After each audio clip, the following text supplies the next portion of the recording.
Punyeta ka, BBM. Umalis ka na dyan sa pwesto. Hindi ka nakatawa-tawa. Ang sagot mo sa huling pasabog, mabomba ni Saldico, ay sasabihin mo lang, nakatawa-tawa. Sagot ba yan? Depensa ba yan? Hindi po yung depensa. Matapos yung binanatan ka ni Aimee, ano ang isasagot mo? Wala. Wala eh. Ang dapat na sagot dyan, ang pa-hair follicle test ka. Yan lang the only way na makasurvive ka sa akusasyon ng iyong kapatid. Tandaan mo, kung may maniniwala man na hindi ka adik, ayaw mga loyalista mo lang na die hard sa iyo. Yung loyalista mo na hindi die hard sa iyo, naniniwala na talaga kami lahat. Ha? Lalo na kaming mga hindi loyalista. Naniniwala na kaming lahat na ikaw ay adik. Tapos, kawatan. 2 bilyong piso kada buwan. Ang inuutos nyo kay Saldico na kukuliktahin mula sa flood control projects para ibigay sa iyo sa pamamagitan ng pagbigay sa iyong pinsan na si Romualdez. At sabi ni Romualdez, hati kayong dalawa dyan sa lahat ng kinulikta. Grabe. Oh, ito, pakinggan natin ang pinakahuling pasabog na bomba ni Saldico. Mga punyeta kayo. Sarap na yung sarap kang sapakin. Nakakaasar ka talaga.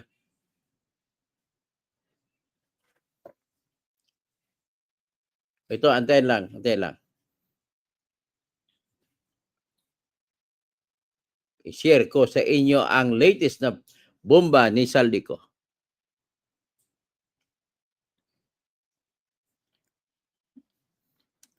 Ito ba yun? Ito.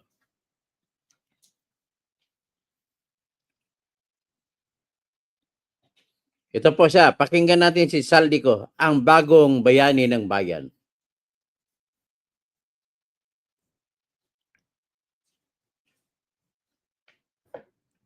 Ang terorista sa loob at labas ng Pilipinas.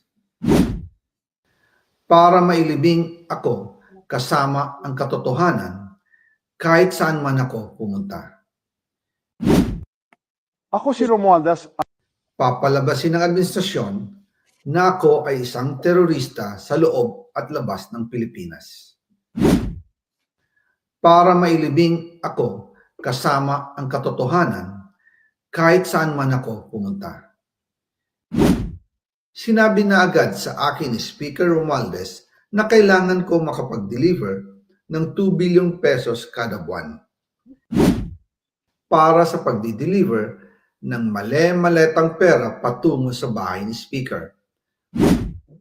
Ang sinabi mismo ni Speaker Martin sa akin na hati sila ni Pangulong Marcos sa perang yon para gamitin bilang bagsakan at imbakan ng pera mula sa mga SOP, koleksyon at deliveries na para sa Pangulo. Huwag mo akong pigilan sa mga insertions ko. Huwag ka nang makialam sa budget. Ang gusto niya ng 50 billion pesos na insertion. Ngunit ang sagot ng Pangulo, humingi ka ng bago or dagdag na insertions. Part 1 pa lang yan, ha? Magandang araw po sa inyong lahat. Bago ko ipagpatuloy ang aking paliwanag, nais ko munang magpasalamat sa inyo. Maraming salamat sa inyong bukas na isipan, sa inyong pasensya, at sa pagtanggap ninyo sa mga impormasyong aking ibinabahagi.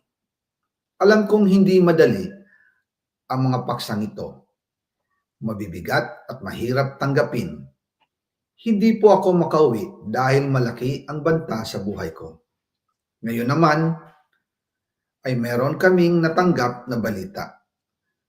Papalabasin ng administrasyon na ako ay isang terorista sa loob at labas ng Pilipinas. Para mailibing ako kasama ang katotohanan kahit saan man ako pumunta. Pero mahalagang malaman ng taong bayan ang katotohanan. Muli, taos-puso akong nagpapasalamat sa inyong pakikinig. Una po sa lahat, sinasabi ng ICI at ni Henry Alcantara na 21 billion pesos daw ang napunta sa akin. Hindi po totoo yun. Wala akong natanggap na ganyang halaga. Ang totoo, mula 2022 hanggang 2025, ang kabuuang pera na dumaan sa akin para ibigay kay Pangulong Bongbong Marcos at kay dating Speaker Martin Romualdez ay umabot sa 56 billion pesos at Grabe. hiwalay pa dyan ang 100 billion pesos insertion ng Pangulo sa 2025 budget. Utang na Pati kabibig. na rin ang 97 billion pesos flood control insertion na inilagay sa NEP ng 2026 national budget. Okay na naman. Balikan natin kung paano ito nagsimula.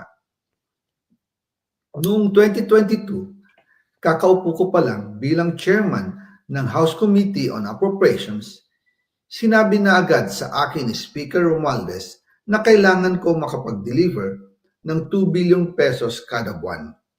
Makalipas ang ilang araw, tumawag sa akin si Yusek Bernardo. Sabi niya, kailangan ng tulong ng Bulacan sa problema nila sa baha. Pinapunta niya sa opisina ko sa Kongreso si DPWH District Engineer Henry Alcantara. Sa naging meeting namin ni Alcantara, siya mismo ang nag-offer kung paano ang hatian sa mga proyekto ng DPWH. 22% para kay Speaker Romualdez, 2% para kay Yusek Bernardo, at 1% para sa kanya. Ano na nga masasabi mo to? Ulitin nga natin to. Ilang persyento kay Yusek? Ako si Ay, ikaw si Romualdez. Ako si Romualdez, ang buwayang kilala. Papalabasin ng administrasyon na ako ay isang terorista sa loob at labas ng Pilipinas.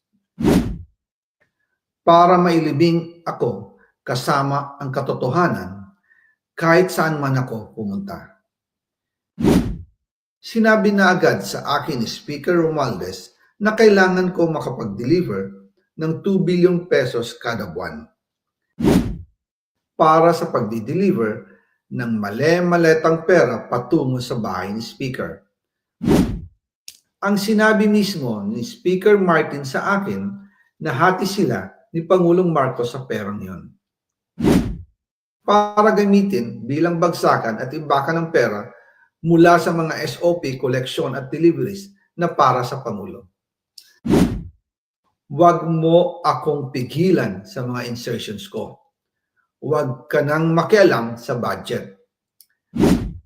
Ang gusto niya ng 50 billion pesos na insertion. Ngunit ang sagot ng Pangulo, humingi ka ng bago or dagdag na insertions.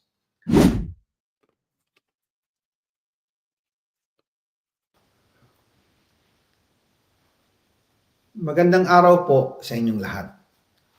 Bago ko ipagpatuloy ang aking paliwanag, nais ko munang magpasalamat sa inyo. Maraming salamat sa inyong bukas na isipan, sa inyong pasensya, at sa pagtanggap ninyo sa mga impormasyong aking ibinabahagi. Alam kong hindi madali ang mga paksang ito. Mabibigat at mahirap tanggapin. Hindi po ako makauwi dahil malaki ang banta sa buhay ko. Ngayon naman, ay meron kaming natanggap na balita. Papalabasin ng administrasyon na ako ay isang terorista sa loob at labas ng Pilipinas. Para mailibing ako kasama ang katotohanan kahit saan man ako pumunta. Pero mahalagang malaman ng taong bayan ang katotohanan. Muli, taos-puso akong nagpapasalamat sa inyong pakikinig. Una po sa lahat, sinasabi ng ICI at ni Henry Alcantara na 21 billion pesos daw ang napunta sa akin. Hindi po totoo yun. Wala akong natanggap na ganyang halaga. Ang totoo, mula 2022 hanggang 2025, ang kabuuang pera na dumaan sa akin para ibigay kay Pangulong Bongbong Marcos at kay dating Speaker Martin Romualdez ay umabot sa 56 billion pesos at hiwalay pa dyan ang 100 billion pesos insertion ng Pangulo sa 2025 budget.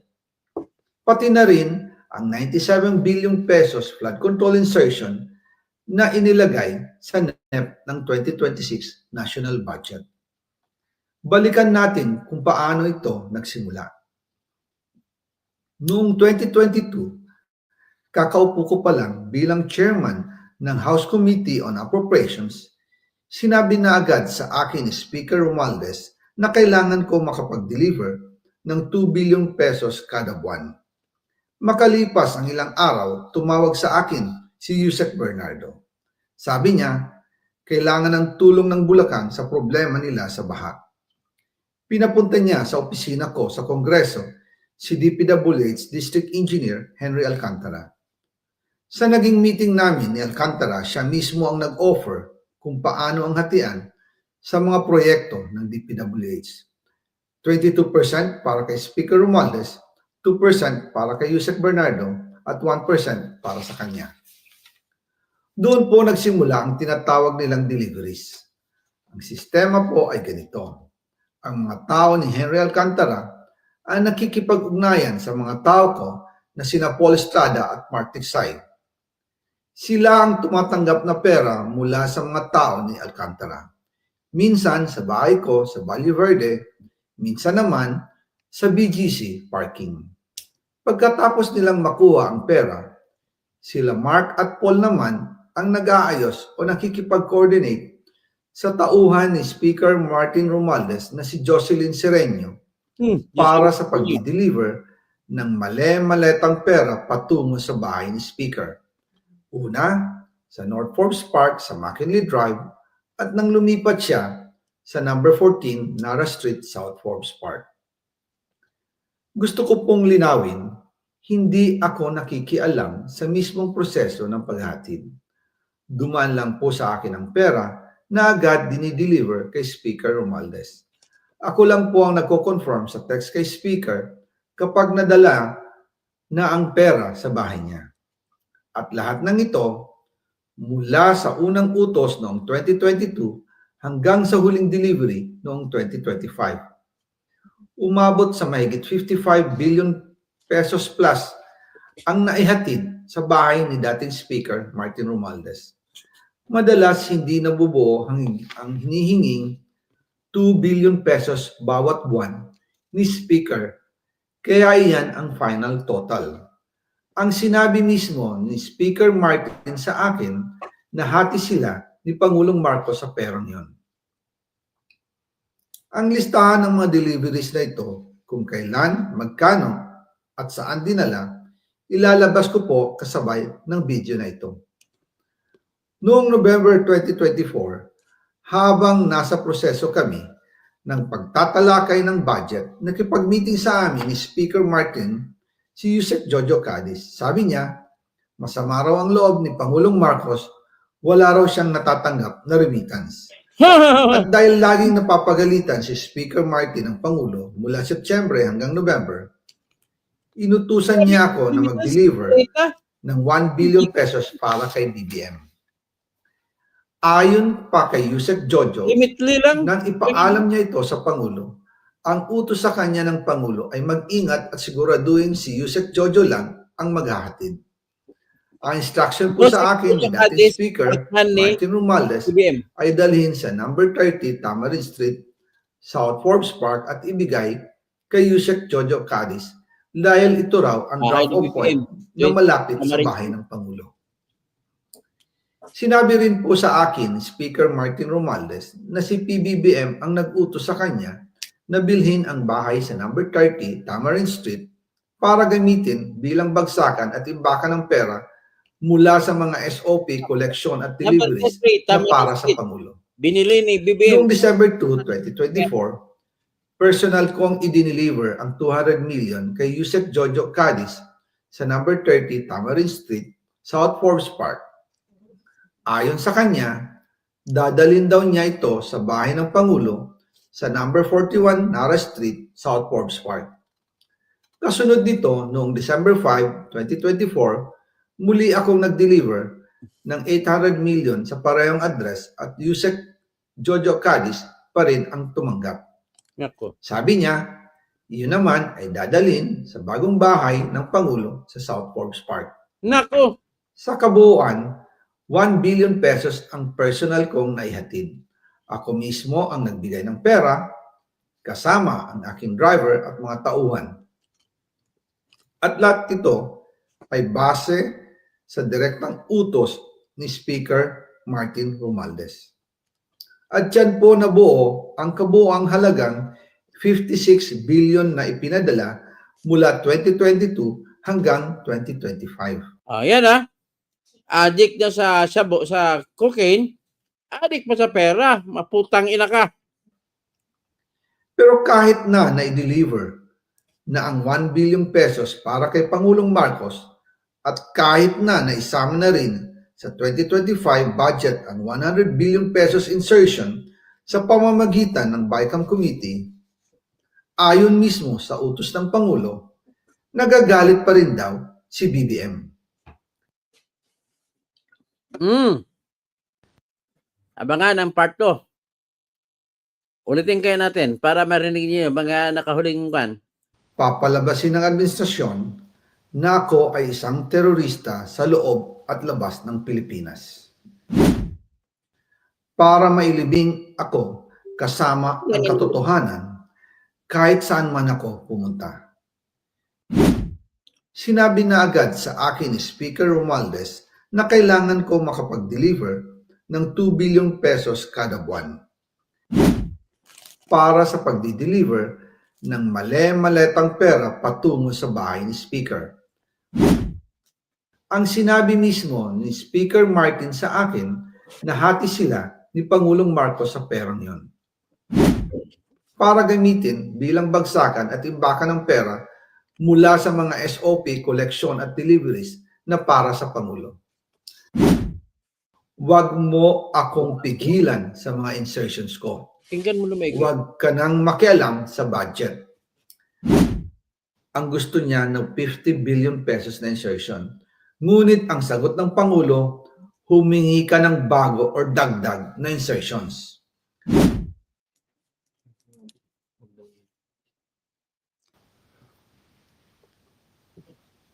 Magandang araw po sa inyong lahat.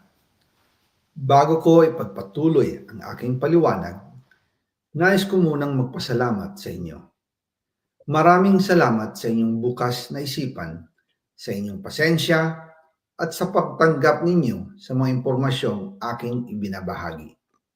Alam kong hindi madali ang mga paksang ito. Mabibigat at mahirap tanggapin. Hindi po ako makauwi dahil malaki ang banta sa buhay ko.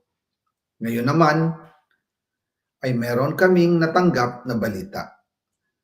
Papalabasin ng administrasyon na ako ay isang terorista sa loob at labas ng Pilipinas.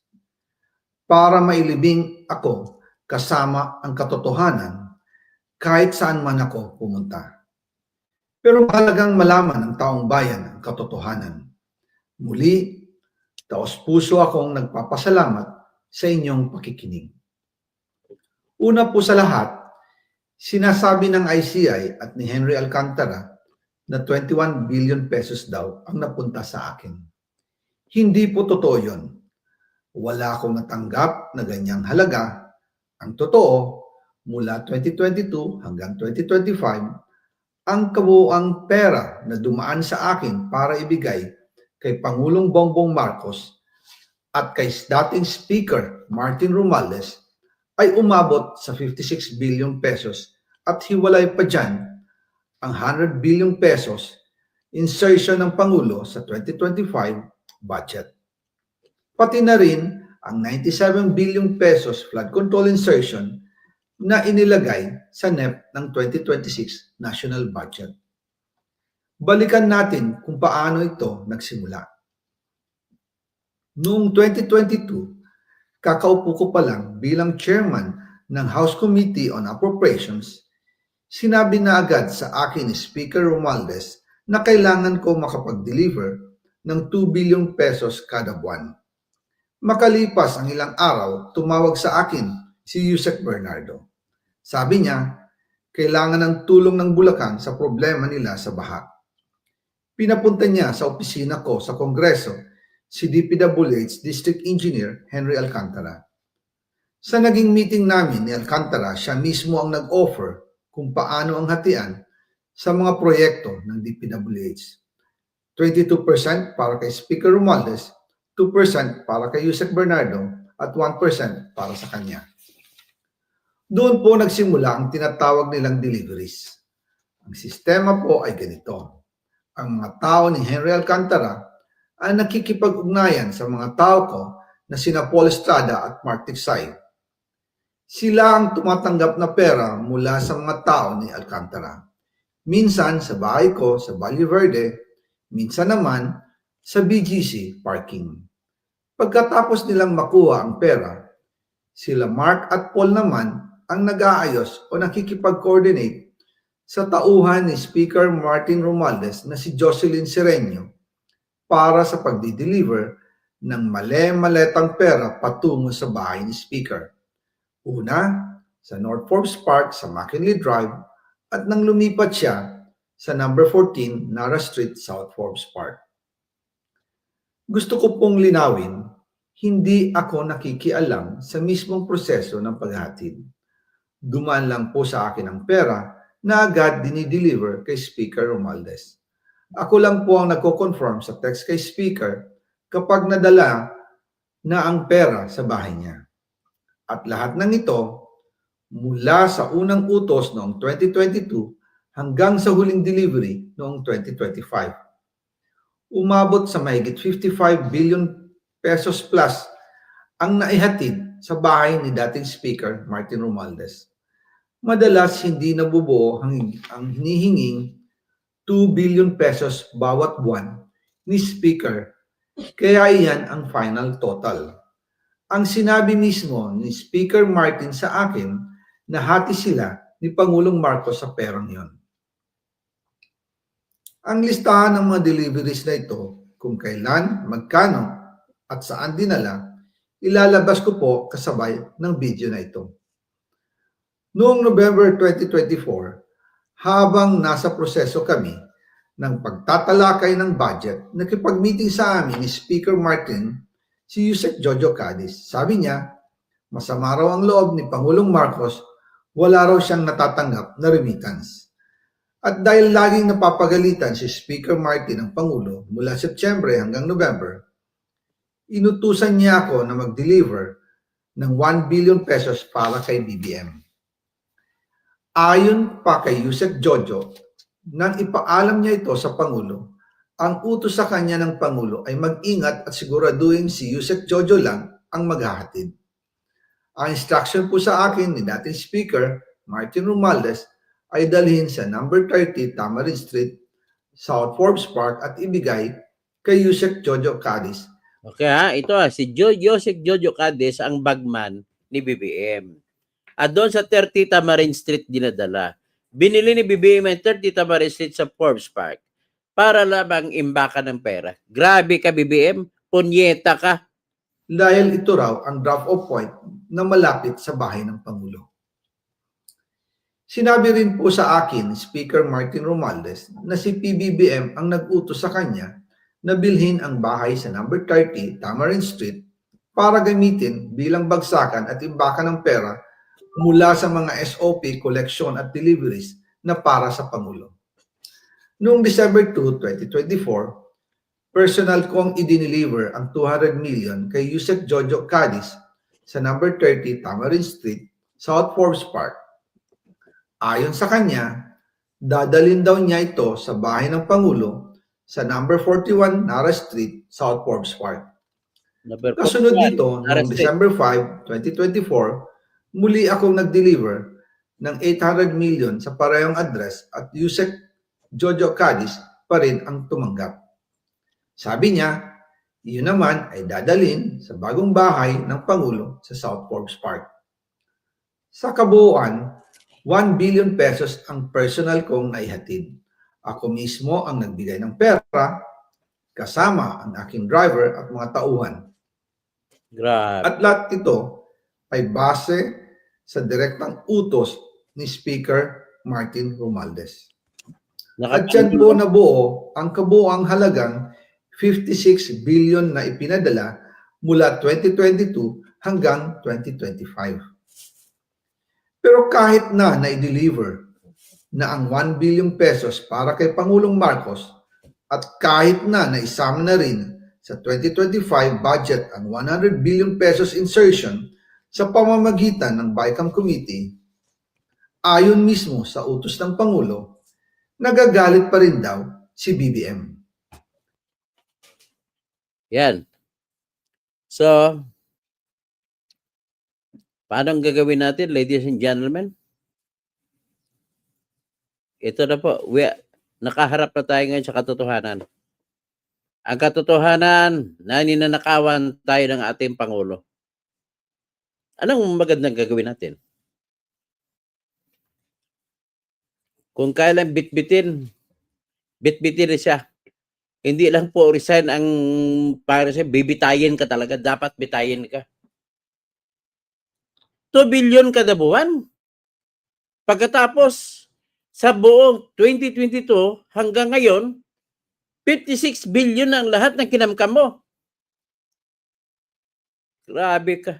Kaya pala, yung ibang sa unang palabas ni Saldico, ang mga petsa ng mali-maleta ay 2024. Tuloy-tuloy pala yun hanggang sa 2025, hanggat ngayon. Grabe. Saan ka pa? Mga gago na lang ito at gaga yung mga politiko na sumusuporta kay BBM. Magsialisa na kayo kay BBM. Hindi na po yan kasaya-saya. Wala nang excuse ito. Wala nang rason. You must be pulled down tsaka bugbugin ka ng mga taong bayan.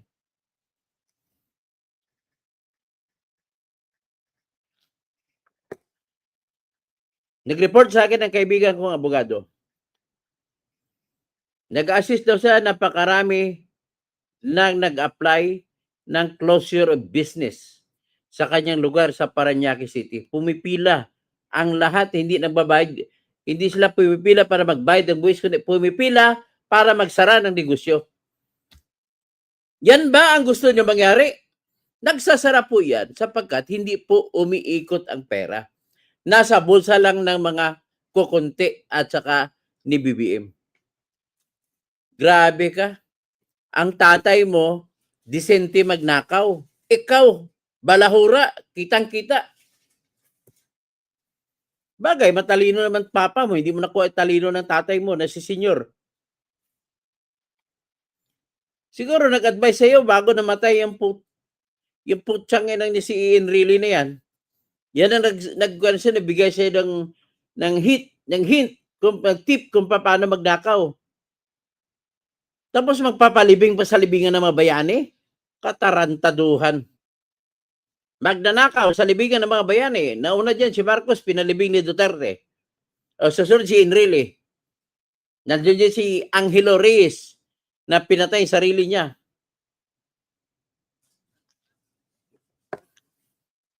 Ladies and gentlemen, hindi na po kasi ito. Mamaya, hanggang dito lang muna po tayo at paki-share para malaman ng buong bayan. Paki-like para naman iyan lang naman ang magpapasaya sa akin bilang vlogger.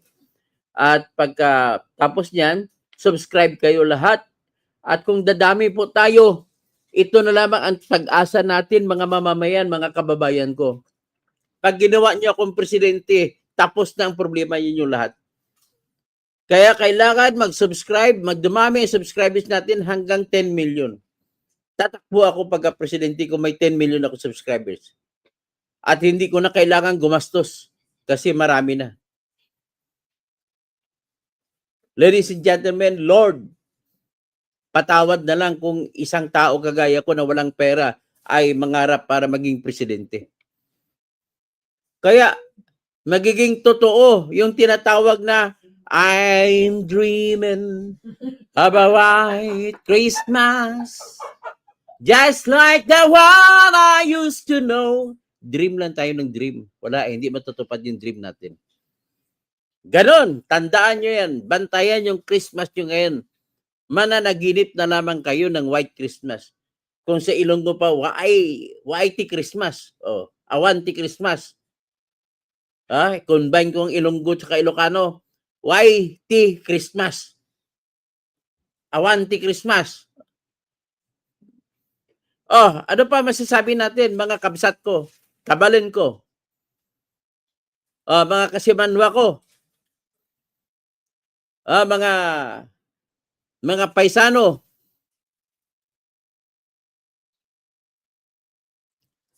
ano pang gagawin natin dito? Start na. Ang problema ko lang mga putsang ina, mga maka-interest, akala nila sila lang may karapatan mag-rally.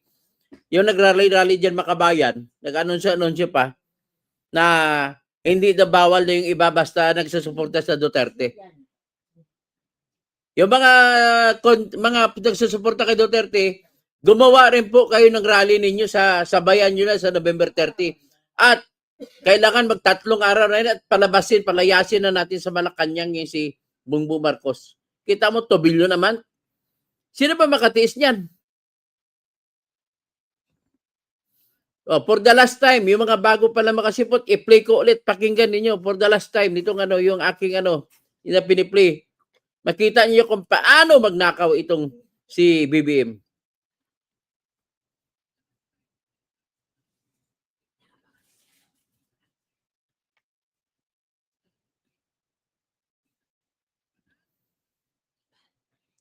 Papalabasin ng administrasyon na ako ay isang terorista sa loob at labas ng Pilipinas.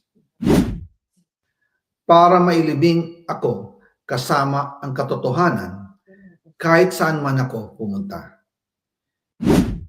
Sinabi na agad sa akin ni Speaker Romualdez na kailangan ko makapag-deliver ng 2 billion pesos kada buwan para sa pagdi-deliver ng male-maletang pera patungo sa bahay ni Speaker. Ang sinabi mismo ni Speaker Martin sa akin na hati sila ni Pangulong Marcos sa perang yon para gamitin bilang bagsakan at imbakan ng pera mula sa mga SOP, collection at deliveries na para sa Pangulo. Huwag mo akong pigilan sa mga insertions ko. Huwag ka nang makialam sa budget. Ang gusto niya ng 50 billion pesos na insertion. Ngunit ang sagot ng Pangulo, humingi ka ng bago or dagdag na insertions. Part 1 lang yan may part 2 pa yan, tandaan nyo. Magandang araw po sa inyong lahat. Bago ko ipagpatuloy ang aking paliwanag, nais ko munang magpasalamat sa inyo. Maraming salamat sa inyong bukas na isipan, sa inyong pasensya, at sa pagtanggap ninyo sa mga impormasyong aking ibinabahagi. Alam kong hindi madali ang mga paksang ito. Mabibigat at mahirap tanggapin. Hindi po ako makauwi dahil malaki ang banta sa buhay ko. Ngayon naman, ay meron kaming natanggap na balita. Papalabasin ng administrasyon na ako ay isang terorista sa loob at labas ng Pilipinas. Para mailibing ako kasama ang katotohanan kahit saan man ako pumunta. Pero mahalagang malaman ng taong bayan ang katotohanan. Muli, taos-puso akong nagpapasalamat sa inyong pakikinig. Una po sa lahat, sinasabi ng ICI at ni Henry Alcantara na 21 billion pesos daw ang napunta sa akin. Hindi po totoo yun. Wala akong natanggap na ganyang halaga. Ang totoo, mula 2022 hanggang 2025, ang kabuuang pera na dumaan sa akin para ibigay kay Pangulong Bongbong Marcos at kay dating Speaker Martin Romualdez ay umabot sa 56 billion pesos at hiwalay pa dyan ang 100 billion pesos insertion ng Pangulo sa 2025 budget. Pati na rin ang 97 billion pesos flood control insertion na inilagay sa NEP ng 2026 national budget. Balikan natin kung paano ito nagsimula. Noong 2022, kakaupo ko pa lang bilang chairman ng House Committee on Appropriations, sinabi na agad sa akin ni Speaker Romualdez na kailangan ko makapag-deliver ng 2 billion pesos kada buwan. Makalipas ang ilang araw, tumawag sa akin si Yusek Bernardo.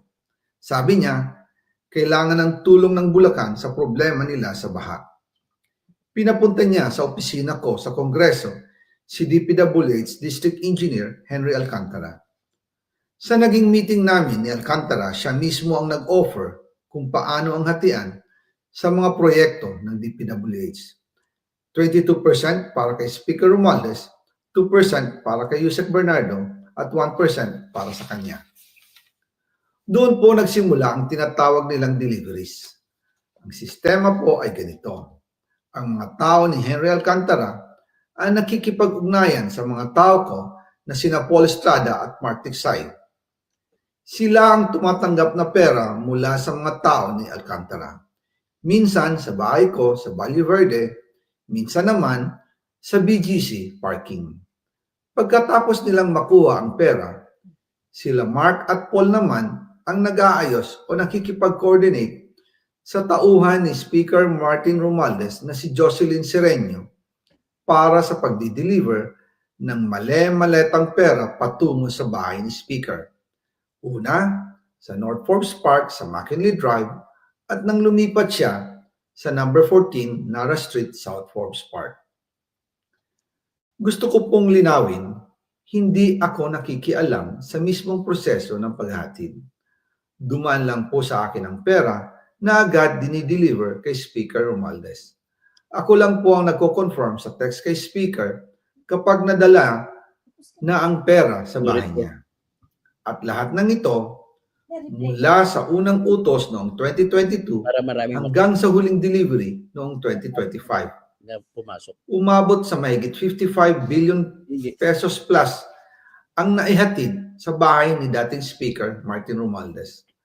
Madalas hindi nabubuo ang hinihinging 2 billion pesos bawat buwan ni Speaker, kaya iyan ang final total. Ang sinabi mismo ni Speaker Martin sa akin na hati sila ni Pangulong Marcos sa perang yon. Ang listahan ng mga deliveries na ito, kung kailan, magkano, at saan dinala, ilalabas ko po kasabay ng video na ito. Noong November 2024, habang nasa proseso kami ng pagtatalakay ng budget, nakipag-meeting sa amin ni Speaker Martin si Yusek Jojo Cadiz. Sabi niya, masama raw ang loob ni Pangulong Marcos, wala raw siyang natatanggap na remittance. At dahil laging napapagalitan si Speaker Martin ng Pangulo mula Setyembre hanggang November, inutusan niya ako na mag-deliver ng 1 billion pesos para kay BBM.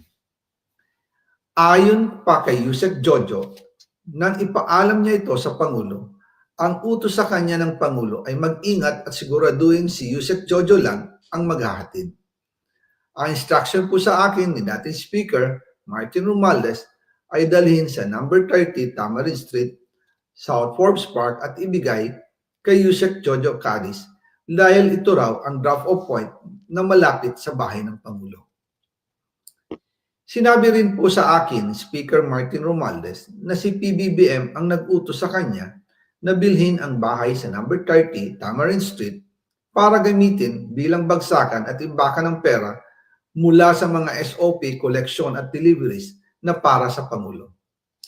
Noong December 2, 2024, personal kong i-deliver ang 200 million kay Yusek Jojo Cadiz sa number 30 Tamarin Street, South Forbes Park.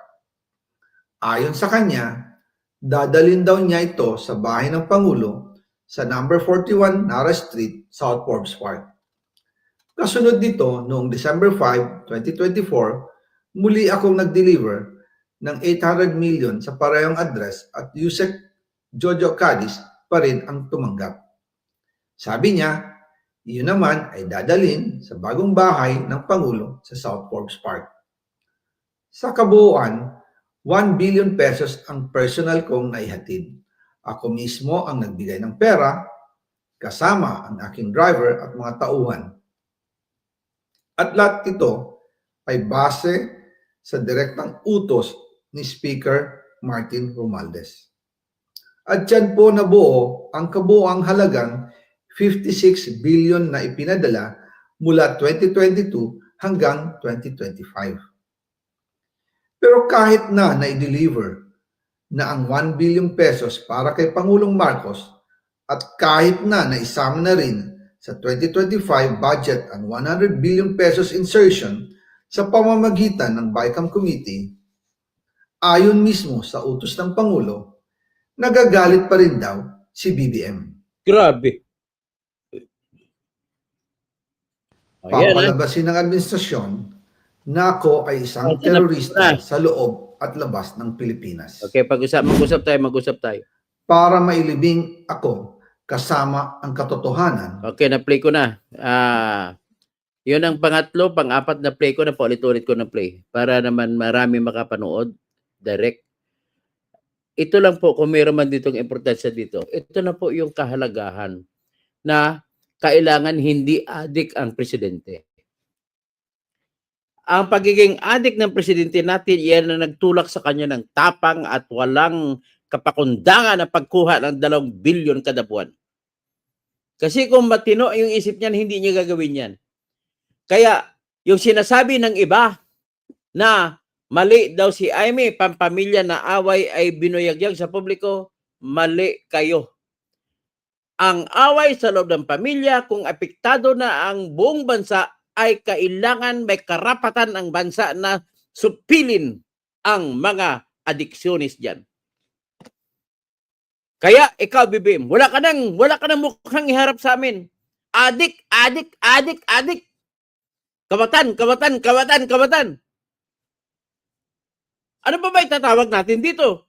Hindi mo pwede sabihin na hindi kami maniwala kay Saldico. Personal, nandun siya na ginagawa ang lahat ng pinapagawa mo. Tapos hindi pwedeng hindi kami maniwala kay Aimee na adik ka kasi mula pa kayo bata ay nasubaybayan ka na niya ang paglaki mo. Mag-resign ka na. That's the only way. At harapin mo ang parusa ng bayan. Ibalik mo ang 56 billion na kinuha mo. Grabe ka. Wala kang pakundangan. Para hindi ka mapupula. Binibigyan mo tag 20 pesos na per kilo ang mga tao. Yan pala, 20 pesos. Ang ikaw, kinakain mo tag 100 pesos per kilo. Putang ina mo, sarap mo sampalin. Wala ka pong karapatan ng na kukunan na ng aming respeto. I will never call you His Excellency. But I'll call you His Delinquency.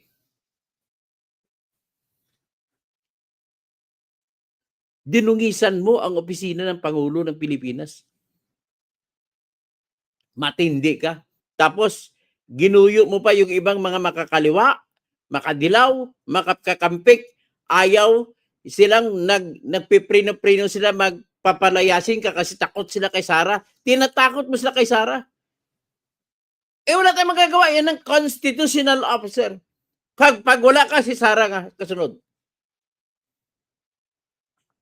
Ito na po, Kabsat Romel Bingson, mga kabalin ko, mga kasimanwa ko, lahat,